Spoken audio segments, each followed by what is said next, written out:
Today I want to ask a question. What do you think what means ghosting and why people ghost other people?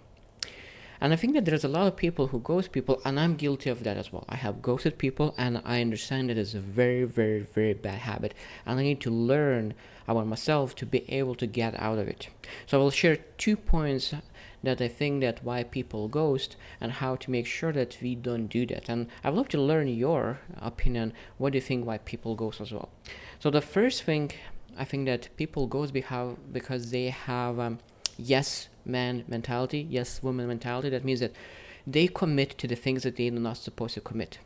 And when people commit to the things, they of course they feel disappointed now, but that they commit to something, and they ghost people, and they say that I don't want to say no to them, and it's better to ghost people than saying no to people. And that is very bad, and I really learned about that, how to get out of it, when my friend was telling me that if you ghost person, that means you leave that person in darkness, in dark room. And do you want to leave that your friend in a dark room? I said, no, I don't want that.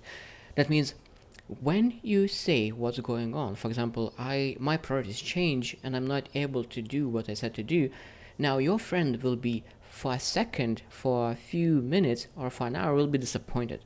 But in the long run, they will have a peace of mind. At least they know exactly what's going on. But if you ghost, they have no idea what's going on. Maybe they're supposed to still think that you will show up and will be accountable.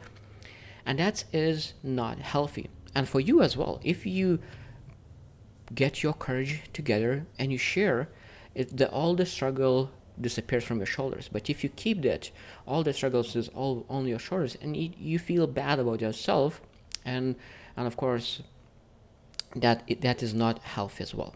So we need to make sure that we are able to increase our self-esteem, and that we are not insecure, and we are able to share exactly what's going on to help yourself and your friend. And if of course you have ability, you're able to find a person that could potentially help your friend. And second thing about ghosting is that a lot of times people going through rough times, and they have mental issues or emotional issues, and because of that, they believe that they're supposed to deal with that by themselves. But that's not how it is. People supposed to be social about the things that they're going through, because that helps them to go through much faster. Because people sometimes disappear for 2 months, 3 months, ghost people, and of course after you reach out, like month after month, and then they say, oh, I'm sorry, I was not in a best MySpace, but now I am, and I appreciate you contact me. So that means sometimes we need to make sure to understand that if someone ghosts you, is not because of you, but majority of the time is because the person who ghosts you, because they have insecurities, they are not in the best time, and we need to trust that those people will come back to the right place. So I would love still to learn, what do you think? What are the main things that people ghost other people?